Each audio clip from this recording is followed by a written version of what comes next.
بسم اللہ الرحمن الرحیم الرحمن علم القرآن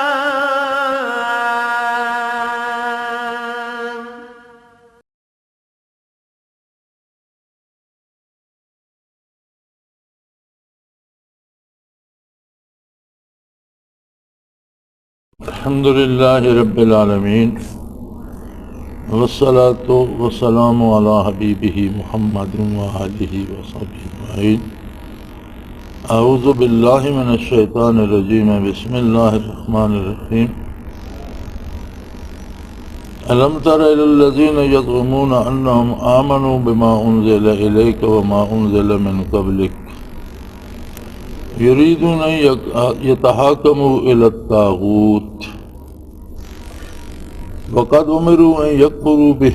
ویرید الشیطان ان یضلهم ضلالا بعیدا واذا قیل لهم تعالوا الى ما انزل الله الى الرسول رأیت المنافقین یصدون عنک صدودا فکیف اذا اصابتهم مصیبۃ بما قدمت ایدیہم ثم جاءوک یحلفون باللہ ان اردنا الا احسانا وتوفیقا اولئک الذین یعلم اللہ ما فی قلوبہم فاعرض عنہم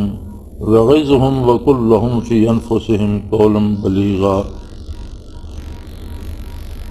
وما ارسلنا من رسول الا لیطاع باذن اللہ ولو انہم اذ ظلموا انفسہم جاءوک فاستغفروا اللہ واستغفر لہم الرسول لوجدوا اللہ توابا رحیما۔ اللہم سبحانک لا علم لنا الا ما علمتنا انک انت العلیم الحکیم۔ مولاي صلی وسلم دائما ابدا علی حبیبک خیر الخلق کلہم۔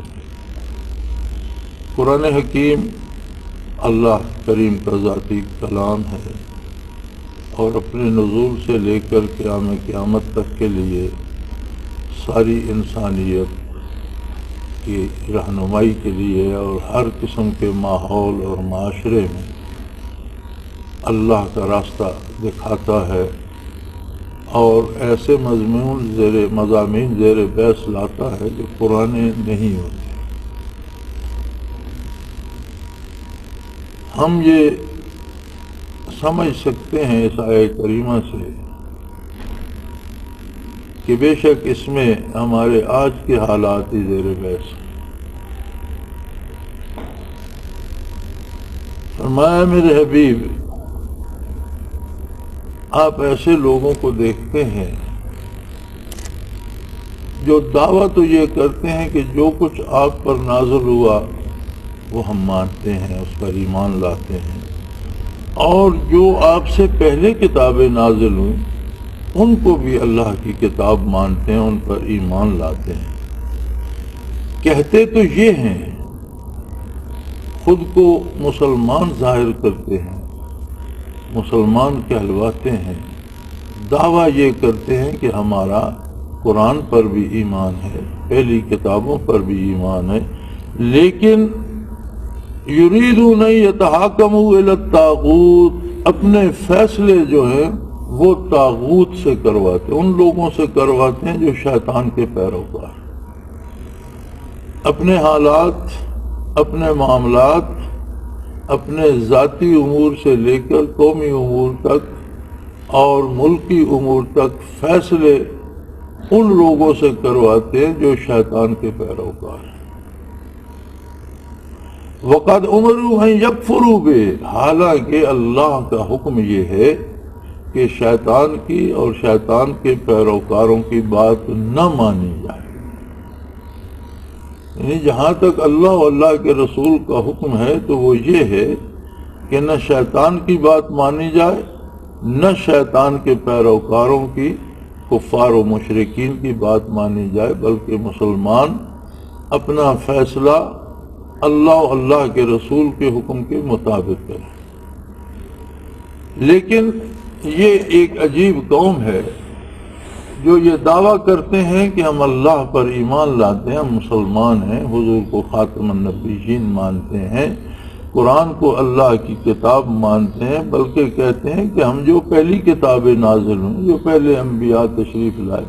سب پر ایمان لاتے ہیں۔ زبان سے یہ کہتے ہیں، لیکن عملاً ان کا ارادہ یہ ہوتا ہے کہ ہم فیصلے وہ نافذ کریں یا وہ فیصلے کروائیں جو کافروں کو پسند، بلکہ کافروں سے فیصلے کرواتے ہیں۔ یریدون ان یتحاکموا الی الطاغوت، طاغوت سے مراد شیطان بھی ہے، اور شیطان کو ماننے والے، شیطان کے پیروکار، کافر، مشرک، تین خداؤں کے قائل، تثلیث کے قائل، اور اللہ کے بیٹا ہونے کے قائل، فرشتوں کی عبادت کرنے والے اور بتوں کی پوجا کرنے والے، یعنی سارے کفار طاغوت میں آ جاتے ہیں جو شیطانی عقائد اور نظریات رکھتے ہیں۔ تو فرماتے ہیں یہ کیسے مسلمان ہیں کہ دعویٰ اسلام کا کرتے ہیں، کہتے ہیں قرآن کو مانتے ہیں، پہلی کتابوں کو بھی مانتے ہیں، تو پھر قرآن کے فیصلے پہ عمل کیوں نہیں کرتے؟ پھر اپنے فیصلے کفار سے، مشرکین سے اور ان لوگوں سے کراتے ہیں جو مجسم شیطان ہیں، طاغوت ہیں۔ حالانکہ انہیں حکم یہ ہوا ہے ان یکفروا بہ، کہ ان کی بات نہ مانے، وَيُرِيدُ الشَّيْطَانُ أَن يُضِلَّهُمْ ضَلَالًا بَعِيدًا، اور جب یہ اپنے فیصلے شیطان کے پیروکاروں کے پاس لے جاتے ہیں تو شیطان یہ چاہتا ہے کہ ان سے ایسے غلط فیصلے کرائے کہ یہ راہ ہدایت سے بہت دور چلے جائیں، دور دراز کی گمراہی میں پھٹک جائیں۔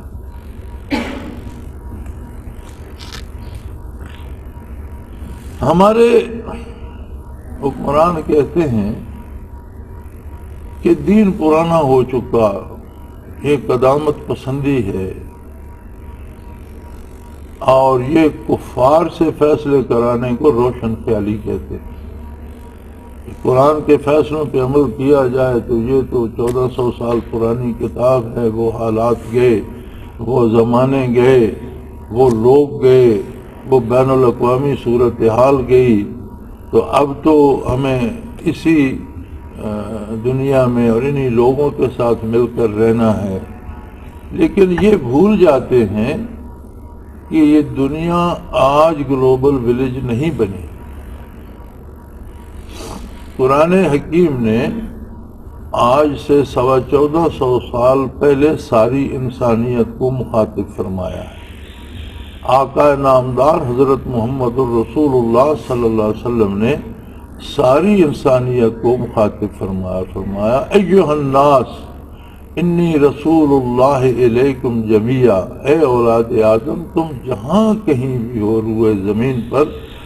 تم سب کے لیے میں اللہ کا رسول ہوں۔ تو گلوبل ولیج اسلام کے لیے تو اسی وقت بن گیا تھا جب ساری دنیا کے لیے اللہ کا ایک رسول مبعوث ہوا اور ہمیشہ کے لیے، اور وہ کتاب لایا جو اللہ کا ذاتی کلام ہے اور تب سے لے کر قیامت تک کے لیے راہ ہدایت اور ہر شعبہ زندگی میں رہنمائی فرماتی ہے، اور اس کے خلاف چلنے والا نہ صرف یہ کہ آخرت ضائع کرتا ہے، دنیا میں بھی ذلت و خواری اس کے نصیب میں آتی ہے۔ تو اس آیہ کریمہ کا ترجمہ پڑھیں ہم تو یہ پتہ چلتا ہے، ایسے لگتا ہے کہ یہ تو ہمارے ہی لیے ہے۔ ہم آج کے اپنے ملکی حالات کو، اپنے لیڈران کرام کو، اپنے قومی دانشوروں کو دیکھ لیں تو کیا ایسا نہیں محسوس ہوتا کہ یہ تو ہمارے لیے نازل ہوئی؟ فرمایا الم تر الی الذین یزعمون انہم آمنوا، آپ نے ان لوگوں کو دیکھا جنہیں یہ گمان ہے کہ یہ مسلمان ہیں۔ یزعمون، انہیں یہ گمان ہے، یہ اپنی جگہ سمجھے بیٹھے ہیں کہ ہم مسلمان ہیں، اور دعویٰ یہ کرتے ہیں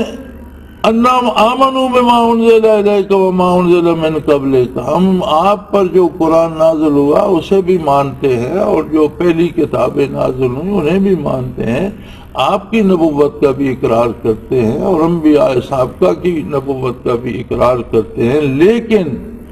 یریدون ان یتحاکموا الی الطاغوت، چاہتے یہ ہیں کہ ہمارے فیصلے شیطان کے پیروکار کریں، فیصلے ہمارے واشنگٹن میں ہوں، فیصلے ہمارے لندن میں ہوں، ہمارے فیصلے جو ہیں برطانیہ میں ہوں، ہمارے فیصلے کفار کے ایوانوں میں ہوں، اور وہ ہم اس ملک پر لاگو کر رہے ہیں۔ وَقَدْ أُمِرُوا أَن يَكْفُرُوا بِهِ، حالانکہ اللہ کا واضح حکم ہے کہ کافروں کی بات نہ مانو، اللہ اور اللہ کے رسول کی بات مانو۔ اور یہ بھی انہیں بتا دیا گیا ہے کہ اگر تم کافروں کی بات مانو گے تو کافر شیطان کے پیروکار ہے، اور شیطان یہ چاہتا ہے وَيُرِيدُ الشَّيْطَانُ أَن يُضِلَّهُمْ ضَلَالًا بَعِيدًا، شیطان یہ چاہتا ہے کہ انہیں گمراہی میں دور سے دور تر کرتا چلا جائے، آگے سے آگے لے جائے، گمراہی میں بھٹکاتا ہوا نہیں کہیں سے کہیں لے جائے۔ وَإِذَا قِيلَ لَهُمْ تَعَالَوْا إِلَىٰ مَا أَنزَلَ اللَّهُ، پھر جب ان سے کوئی یہ کہہ دیتا ہے کہ بھئی چھوڑو ان باتوں کو، آؤ اللہ کی بارگاہ میں آؤ، اللہ کے رسول کے دربار میں آؤ اور ہم اپنے فیصلے وہاں سے کرائیں۔ وَإِذَا قِيلَ لَهُمْ تَعَالَوْا إِلَىٰ مَا أَنزَلَ اللَّهُ، جب ان سے کہا جاتا ہے کہ اللہ نے جو قرآن نازل کیا ہے، اللہ نے جو کتاب نازل کی ہے، آؤ اس کتاب سے اپنا فیصلہ پوچھیں، اپنی بات قرآن پر پیش کریں، قرآن ہمیں کیا جواب دیتا ہے۔ وَإِلَى الرَّسُولِ، قرآن کو سمجھنے کے لیے سنت رسول اللہ، حدیث شریف، ارشادات رسول چاہیے۔ ہم رسول اللہ صلی اللہ علیہ وسلم کے دربار میں حاضر ہوں اور دیکھیں کہ ہمارے امور کے بارے اللہ کا رسول کیا فیصلہ کرتا ہے۔ فرمایا رأیت المنافقین یصدون عنک صدودا، تو ان منافقوں کو آپ دیکھتے ہیں کہ آپ کی طرف آنے سے بات کو روکتے ہیں، اس بات پہ اڑ جاتے ہیں کہ اللہ کے رسول کی طرف تو جانا ہی نہیں ہے۔ لیکن فَكَيْفَ إِذَا أَصَابَتْهُم مُّصِيبَةٌ بِمَا قَدَّمَتْ أَيْدِيهِمْ ثُمَّ جَاءُوكَ يَحْلِفُونَ، جب ان پر افتاد پڑتی ہے اپنے ان غلط فیصلوں کی وجہ سے، جب ان کے غلط فیصلے ان پر الٹ جاتے ہیں، ان کی حکومتیں چھن جاتی ہیں، ان کا اقتدار چھن جاتا ہے، ان کے تختے الٹ دیے جاتے ہیں، تو یہ ان کے ساتھ کیوں ہوتے ہیں؟ ان پر ایسی مصیبت کیوں ہوتی ہے کہ انہیں لوگ تخت سلطنت سے اتار کر زنجیریں پہنا کر جیلوں میں بٹھا دیتے ہیں؟ ایسا کیوں ہوتا ہے؟ فرمایا اذا اصابتم مصیبت بما قدمت ایدیہم، اپنے کرتوتوں کی وجہ سے، جو ان کا کردار ہے اس کا نتیجہ یہ ہوتا ہے کہ ان پر مصیبت آ جاتی ہے۔ اس وقت کیا کرتے ہیں جب مصیبت میں پھنس جاتے ہیں، جب یہ جیلوں میں بیٹھے ہوئے روٹی کے ٹکڑے کو ترس رہے ہوتے ہیں، جب ان کی جیل کی کوٹریوں میں سانپ چھوڑ دیے جاتے ہیں اور بچھو چھوڑ دیے جاتے ہیں اور یہ راتوں کو سو نہیں سکتے، تو اس وقت یہ کیا کرتے ہیں؟ ثم جاؤک یحلفون، پھر یہ آپ کو یاد کرتے ہیں، آپ کی بارگاہ میں دوڑتے ہیں، اللہ کی قسمیں کھاتے ہیں، جی جو ہو گیا اللہ کی قسم ہم آپ کی اطاعت کریں گے، آپ کے حکم کے مطابق کریں گے۔ یحلفون باللہ ان اردنا الا احسانا و توفیقا، ہم نے جو فیصلے کیے کہتے یہ ہیں اللہ کی قسم ہے، اللہ کے رسول، ہم نے جو فیصلے کیے ہمارا ارادہ یہ تھا کہ اس سے کوئی بھلائی کا پہلو نکل آئے اور قوم کی بہتری ہو۔ بھلا بتاؤ، یہ آیت 1400 سال پرانی لگتی ہے؟ مجھے تو ایسا لگتا ہے کہ ہمارے حالات دیکھ کر نازل ہوئی، اور قرآن کریم کا اعجاز یہی ہے کہ یہ پرانا نہیں ہوتا، یہ اللہ کا کلام ہے، اور اس کی جس کسی نے تفسیر لکھی ہے، کم از کم 2 لاکھ سے زائد تفسیریں طبع ہو چکی ہیں قرآن کریم کی، اور غیر مطبوعہ کی تعداد کوئی نہیں جانتا۔ جس کسی نے تفسیر لکھی ہے وہ کبھی پرانی نہیں ہوتی، جس کسی نے اس کی شرح لکھی ہے وہ پرانی نہیں ہوتی۔ جو ارشادات رسول کریم ہے صلی اللہ علیہ وسلم وہ پرانے نہیں ہوتے، اور جو اللہ کا کلام ہے یہ پرانا نہیں ہوتا۔ جب اٹھا کے دیکھے وہ آپ کے حالات حاضرہ پہ بحث کر رہا ہوتا ہے۔ آج ہم مسجد میں بیٹھے ہیں، باوضو بیٹھے ہیں، اپنے اللہ کو حاضر ناظر جان کر خلوص دل سے اپنے دل سے پوچھیں کہ کیا یہ آیات آج کے ہمارے اس منظر کی منظر کشی نہیں فرما رہے، ہمارے آج کے حالات نہیں بتا رہے، ہماری بات کر رہی ہیں کہ کہنے کو یہ کہتے ہیں ہم آپ پر ایمان لائے، ہم قرآن کو مانتے ہیں، ہم مذہب کو مانتے ہیں، ہم پہلی کتابوں کو مانتے ہیں، ہم رسول اللہ صلی اللہ علیہ وسلم کو اللہ کا آخری نبی مانتے ہیں، اللہ کی عظمت کے قائل ہیں، ہم مسلمان ہیں، لیکن ارادہ یہ ہوتا ہے کہ اپنے فیصلے جو ہیں وہ شیاطین سے اور شیطان کے پیروکاروں سے کرائیں، حالانکہ اللہ نے حکم دیا ہے کہ ان کا انکار کر دو، ان کی بات نہ مانو، اللہ کے رسول کی بات مانو۔ اگر کوئی اذا تنازعتم فی شیء فردوہ الی اللہ و الی الرسول، کسی بات میں اختلاف رائے ہے تو اسے اللہ کے رسول کی بارگاہ میں لاؤ، وہاں فیصلہ کرو۔ لیکن یہ طاغوت کے پاس جاتے ہیں، وَيُرِيدُ الشَّيْطَانُ أَن يُضِلَّهُمْ ضَلَالًا بَعِيدًا، اور شیطان کے قابو آ جاتا ہے، اور شیطان تو یہ چاہتا ہے کہ گمراہی میں انہیں دور سے دور تر لے جائے، آگے سے آگے تاریکی میں انہیں بھٹکاتا ہوا لے جائے۔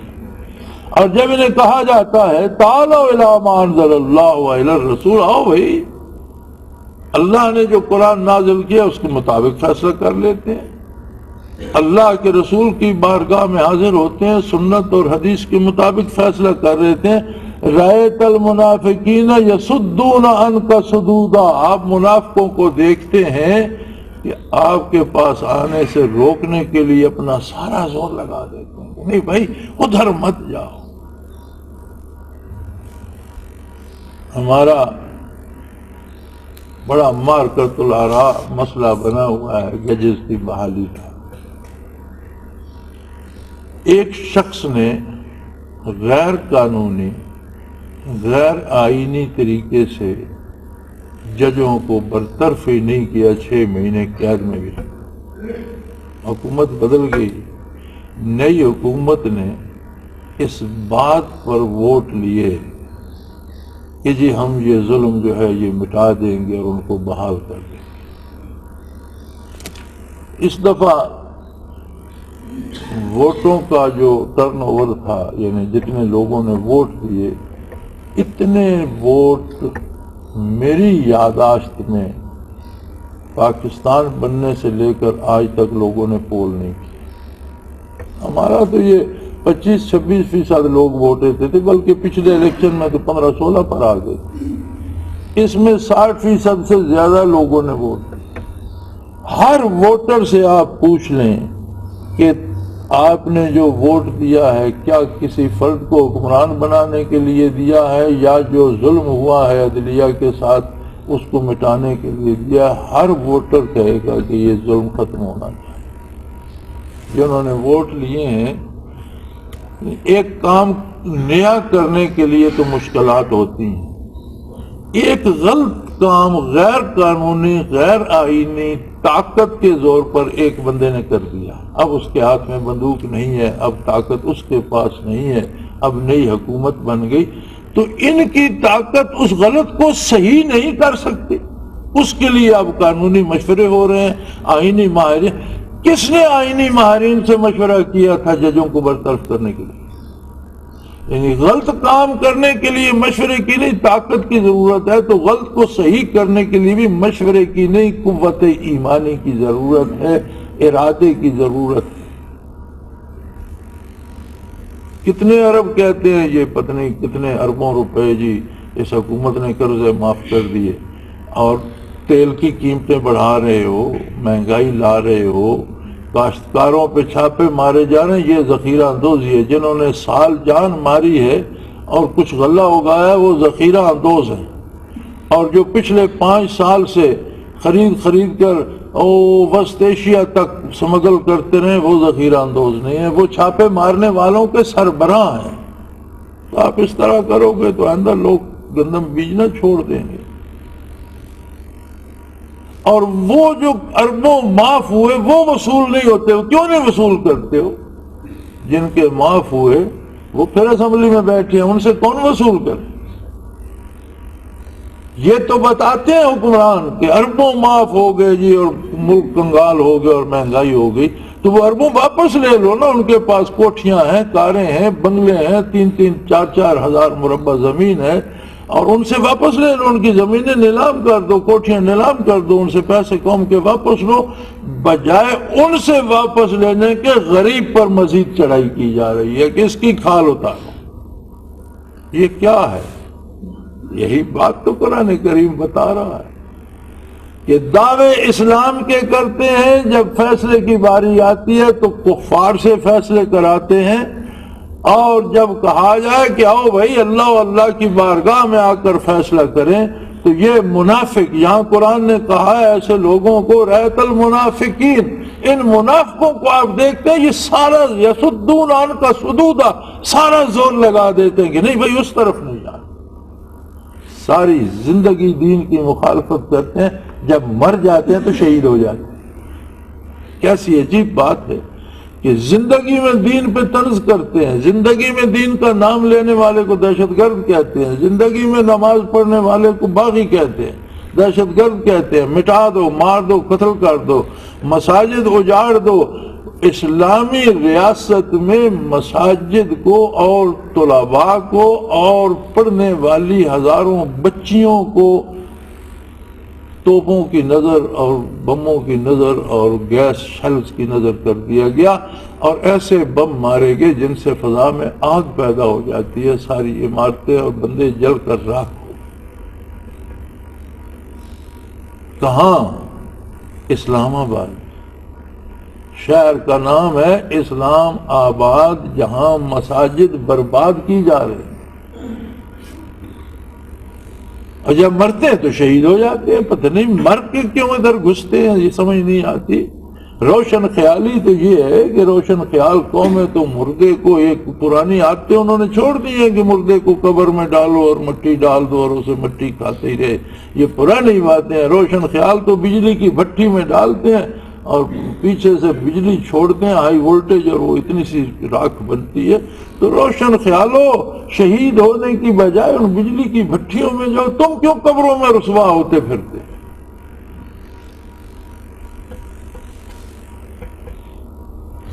فَكَيْفَ إِذَا أَصَابَتْهُم مُّصِيبَةٌ بِمَا قَدَّمَتْ أَيْدِيهِمْ،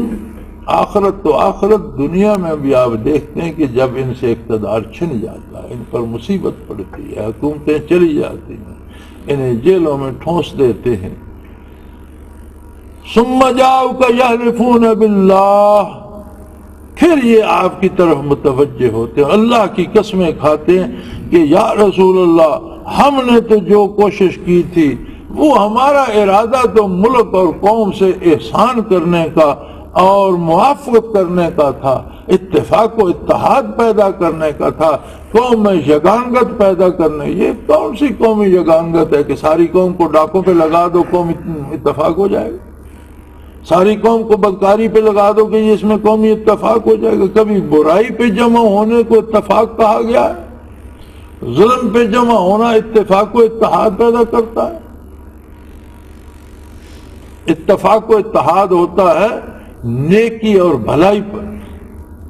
برائی پر جمع ہو جانے کو اتفاق نہیں کہتے۔ برائی پر لوگ جو جمع ہوتے ہیں وہ ایک دوسرے کے بھی دشمن ہوتے ہیں اور ان میں ہمیشہ منافقت رہتی ہے۔ دیکھنے والا سمجھتا ہے کہ یہ اکٹھے ہیں، لیکن اللہ فرماتا ہے وَقُلُوبُهُمْ شَتَّى، کافر، مشرک، ظالم، جابر، ڈاکو، بدکار، ہر ایک کا دل الگ الگ ہوتا ہے۔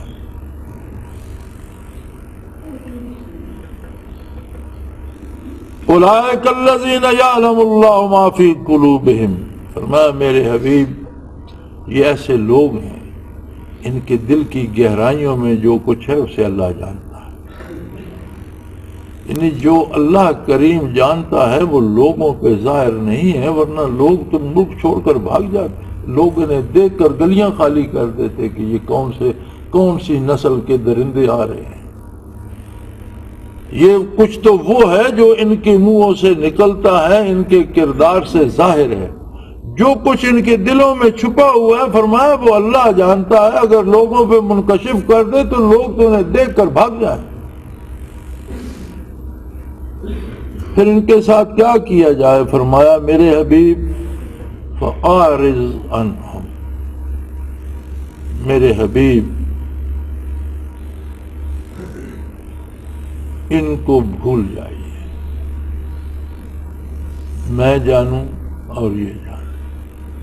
فَأَعْرِضْ عَنْهُمْ، ان سے اعراض کیجیے، ان سے توجہ ہٹا دیجیے، ان پر نگاہ شفقت مت کیجیے، ان کی پرواہ مت کیجیے.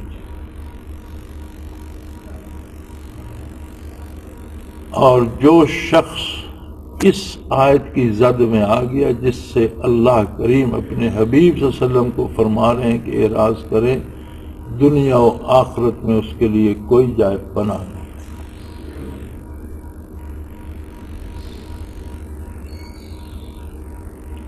لیکن فرمایا اس اعراض میں ایک بات جاری رکھیے، ان کی پرواہ مت کیجیے، ان پر شفقت مت فرمائیے، یہ اس قابل نہیں ہے. ہاں اپنے فریضہ ادا کرتے رہیے. وَعِظْهُمْ وَقُلْ لَهُمْ فِي أَنفُسِهِمْ قَوْلًا بَلِيغًا، انہیں آپ نصیحت فرماتے رہیے اور جو کچھ یہ کر رہے ہیں اس پر ضرور بات کرتے رہیے. اعراض سے یہ مطلب نہیں ہے کہ یہ ظلم کرتے رہیں اور اللہ کے بندے خاموش بیٹھے رہیں. ان کے ظلموں کی نشاندہی کریں، انہیں بتاتے رہیں کہ یہ جو ظلم کر رہے ہو یہ غلط کر رہے ہو، یہ نہیں ہونا چاہیے، یہ غلط کام نہ کرو، یہ ظلم نہ کرو، اللہ کی مخلوق کو تباہ نہ کرو. اور بڑی بلیغانہ انداز میں ان سے بات کرتے رہیے. وَمَا أَرْسَلْنَا مِن رَّسُولٍ إِلَّا لِيُطَاعَ بِإِذْنِ اللَّهِ، فرمایا رسول جتنے بھی میں نے نبی مبعوث کیے، رسول کی بعثت کا مقصد یہ ہوتا ہے کہ اللہ کے حکم سے بے چوں چراں اطاعت کی جائے اللہ کے رسول. یہ مقصد بعثت ہوتا ہے کہ پوری امت جو ہوتی ہے جسے اللہ کا رسول دعوت دیتا ہے، امت دعوت ساری انسانیت، امت مسلمہ جس نے قبول کیا وہ مسلمان ہے، اور مسلمانوں میں وہ بھی ہیں جو کہتے ہیں قبول کیا، دل سے انہوں نے مانا نہیں، وہ منافقین. اور منافقین اللہ کے قانون کے مطابق، قرآن کے مطابق فرمایا کفار سے بدتر ہیں. ان المنافقین فی الدرک الاسفل من النار، دوزخ کے نچلے درجے میں کافروں سے نیچے منافقین کو رکھا جائے گا. اور حدیث شریف میں آتا ہے کہ کافروں کے زخموں سے جو پیپ اور خون بہے گا وہ منافقین کی غذا ہو. یہ اتنے بدتر لوگ ہیں کہ انہیں کافروں سے بھی نیچے رکھا جائے گا.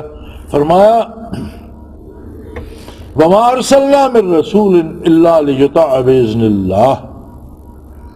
ہر نبی، ہر رسول اس لیے بھیجا گیا ہے کہ امت دعوت اللہ کے حکم سے بے چوں چراں اس کی اطاعت کرے، اس کی بات مانے، اس کے حکم کی تعمیل کرے. اور ساتھ یہ رعایت رکھی گئی ہے وَلَوْ أَنَّهُمْ إِذْ ظَلَمُوا أَنفُسَهُمْ، اگر یہ کتنا بھی جرم کر چکے ہیں، اپنے آپ پر کتنا بھی ظلم کر چکے ہیں، چونکہ ہر جرم اپنی ذات پر ظلم کرنے کے مترادف، ہر گناہ اپنے آپ پر ظلم کرنا ہے، کیونکہ سزا تو خود کو بھگتنی پڑے گی. سو فرمایا جتنا بھی ظلم اپنے پر کر چکے ہیں، جاؤ کا کتنے گناہ کر چکے ہیں، کتنا ظلم کر چکے ہیں، لیکن پھر بھی ایک دروازہ توبہ کا کھلا ہے. اور توبہ کا دروازہ یہ جاؤ کا آپ کی بارگاہ میں حاضر ہو جائے. یا رسول اللہ بہت ظلم ہوئے، بہت زیادتیاں ہوئے، ہم سب کچھ چھوڑ کر آپ کے قدموں میں آ گئے. آپ کی بارگاہ میں حاضر ہوں، واستغفر لهم الرسول، اور پھر اللہ کا رسول ان کے لیے اللہ سے بخشش طلب کرے، اس خلوص سے حاضر ہوں، اس درد سے حاضر ہوں، اس دل کی اس گہرائی سے حاضر ہوں کہ اللہ کے رسول کے دست کرم اٹھ جائیں ان کی بخشش کے لیے، اور اللہ کا حبیب ان کے لیے اللہ سے بخشش طلب کرے۔ لوجد اللہ توابا رحیما، تو آپ دیکھیں گے اللہ کیسا توبہ قبول کرنے والا اور کتنا بڑا رحم کرنے والا ہے، ان بڑے بڑے مجرموں کو بھی بخش دے گا، انہیں توفیق ہدایت دے گا، انہیں نیکی کی توفیق دے گا، ان کے کردار کی اصلاح ہو جائے گی، ان کے اعمال سدھر جائیں گے۔ لیکن شرط یہ ہے کہ خلوص دل سے آپ کی بارگاہ میں حاضر ہوں، اور اس درد سے حاضر ہوں کہ نبی کے ہاتھ بے ساختہ ان کی بخشش کے لیے اٹھ جائیں، پھر دیکھیں اللہ کس طرح معاف کرتا ہے اور کتنی رحمتیں نچھاور کرتا ہے۔ پھر اس سے آگے جو فرمایا وہ اس سے بھی سخت ترین بات، فرمایا ان سے یہ نہیں ہوتا، یہ نہیں آنا چاہتے، اور یہ رسماً اور رواجاً حج اور عمرے کرتے ہیں، قوم کے پیسوں پر جہاز بھر کے لے جاتے ہیں، لوگ بھوکے مر رہے ہوتے ہیں، یہ ان کے پیسوں پہ حج اور عمرے کر رہے ہوتے ہیں، اپنے حواریوں کو بھی لے جاتے ہیں، اور وہاں بھی اکڑ دکھاتے ہیں، اور واپس آ کر کہتے ہیں میں نے میرے لیے کعبے کا دروازہ کھلا، میرے لیے روضہ رسول کا دروازہ کھلا، میں نے کعبے کے چھت پہ چڑھ کے نعرہ مارا، میں نے یہ کر دیا، یعنی اس میں بھی عجز و نیاز اور اللہ سے توبہ کا سوال پیدا نہیں ہوتا، اس پر بھی اکڑ دکھاتے ہیں، اس پر بھی ناز کرتے ہیں۔ تو فرمایا میرے حبیب یہ بات سن لیجئے، اور قیامت تک کے لوگوں مسلمانوں یہ بات سن لو، فلا و رب کا، قسم ہے تیرے پروردگار، لا یؤمنون، یہ مسلمان نہیں ہو سکتے،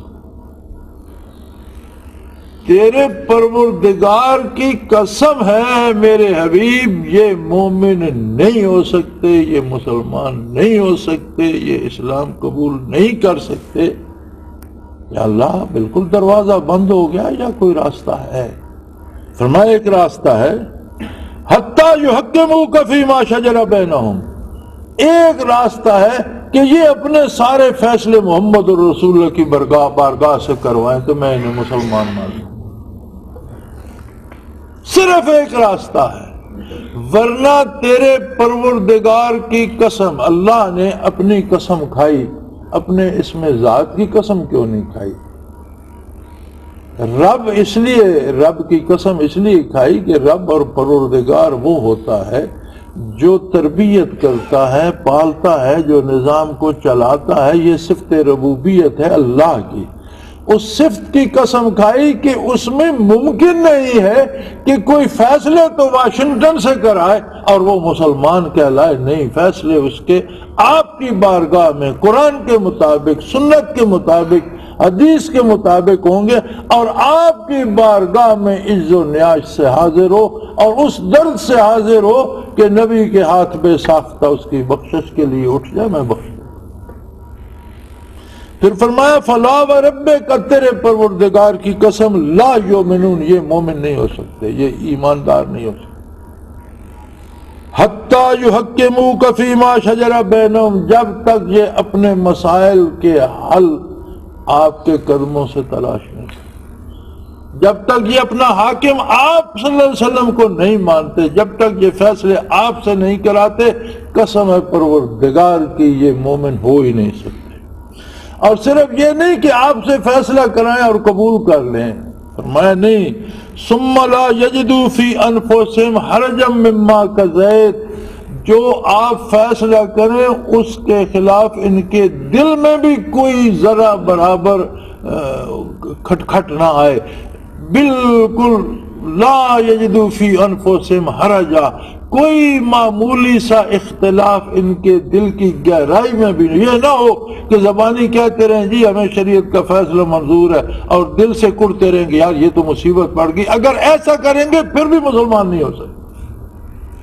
دل کی گہرائی میں بھی کوئی اس کے خلاف اعتراض نہ ہو، وَيُسَلِّمُوا تَسْلِيمًا، اور آپ کو ایسا مانے کہ ماننے کا حق ادا کر دیں گے، میں انہیں مسلمان تسلیم کر لوں گا، ان پر رحمت کے دروازے کھول دوں گا، ان کے گناہ نیکیوں میں بدل دوں گا۔ یہ دیکھیں گے کہ اللہ کی رحمت کتنی ہے۔ لیکن صرف ایک دروازہ ہے جہاں آ کر یہ سب کچھ ہو سکتا۔ تو میرے بھائی، ہمارا یہ مزاج بن گیا ہے، یہ ایک تو رواج ہو گیا، حکومت پر تان کرنا، لوگ سمجھتے ہیں اس سے بڑی شہرت ہوگی۔ شہرت کی ضرورت نہیں ہوتی انسان کو، اللہ کی رحمت اور بخشش کی ضرورت ہے۔ اور کوئی نیکی تب تک نیکی نہیں جب تک اللہ اسے قبول نہیں فرماتا۔ ہر گناہ جو ہم کرتے ہیں وہ گناہ ہے، ہمیں پتہ ہے کہ اللہ کے رسول صلی اللہ علیہ وسلم نے اس سے منع کیا، لہذا یہ گناہ ہے۔ لیکن جو نیکی اور عبادت ہم کرتے ہیں اس کی رسید ہمارے پاس نہیں ہے، اس کی قبولیت کا پتہ میدان حشر میں چلے گا۔ تو بندے کو شہرت کی نہیں، اللہ کی رضا کی، اللہ کے نبی کے کرم کی، اللہ کے نبی کی دعا کی ضرورت ہے۔ میں نے بات ملکی سطح کی، لیکن ملکی سطح پر نہیں، اپنے ذاتی فیصلے بھی، اپنے گھر کے فیصلے بھی، اپنے کاروبار کے فیصلے بھی ہم بھی اللہ کے رسول سے فیصلے کروائیں، ہم بھی اپنے معاملات اللہ کے رسول کی بارگاہ میں لے جائیں، تو ہم بھی تب ہی مسلمان،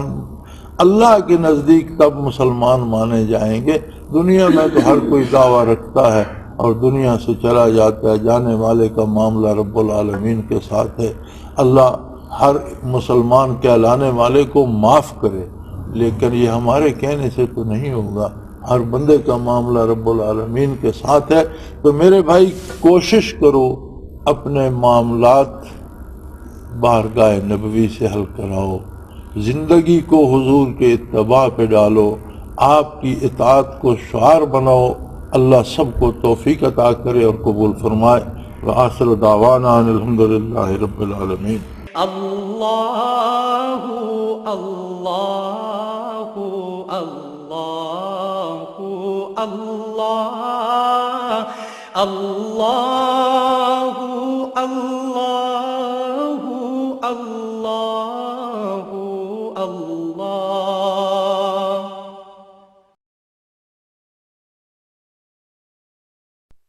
حضرت امیر محمد اکرم آبان مد ذلہ العالی دارالعرفان منارہ ضلع چکوال میں سالہ سال سے قرآن و حدیث کے اوپر خطابات کر رہے ہیں اور سلسلہ نقشبندیہ اویسیہ کے مطابق لوگوں کو ذکر الہی کی تربیت دے رہے ہیں۔ وہ قرآن پاک کی تفسیر ترتیب وار بیان کر رہے ہیں۔ تفسیر قرآن کو وہ موجودہ ملکی اور بین الاقوامی حالات کے مطابق بیان کرتے ہیں۔ موٹر وے سے کلر کہار کے انٹرچینج سے نکلتے ہوئے، کلر کہار کی جھیل سے ہوتے ہوئے، میانی، بوچھال اور نور پور سے گزرتے ہوئے دارالعرفان منارہ پہنچ سکتے ہیں۔ حضرت امیر محمد اکرم آبان نے بچیوں اور بچوں کی دینی اور دنیاوی تعلیم کے لیے سقارہ اکیڈمی کے نام سے ایک درسگاہ بھی قائم کی ہے، جس کا افتتاح ملک پاکستان کے صدر جنرل محمد ضیاء الحق نے اپنے دست مبارک سے کیا تھا۔ وہ تمام احباب جو اسلام کی طلب رکھتے ہیں، ان سے گزارش ہے کہ دارالعرفان منارہ ضلع چکوال میں امیر محمد اکرم آبان صاحب کے خطابات سے مستفید ہوں۔ وہ ہر جمعے کو نماز سے پہلے بیان فرماتے ہیں۔ ہر ماہ کی پہلی اتوار کو ماہانہ اجتماع ہوتا ہے، جس میں آپ خصوصی خطاب فرماتے ہیں اور پاکستان کے چاروں صوبوں سے احباب اس اجتماع میں شرکت کرتے ہیں۔ اس کے علاوہ یہاں سال میں 2 مرکزی اجتماعات بھی ہوتے ہیں، ایک رمضان المبارک میں اعتکاف کا اجتماع اور دوسرا جولائی اور اگست میں 40 دن کا اجتماع ہوتا ہے، جس میں روحانی تربیت کی جاتی ہے۔ اپنا خون سیماب دے کر اتنا ہم کر جائیں گے، نام آقا کا چمن میں پھر رقم کر جائیں گے۔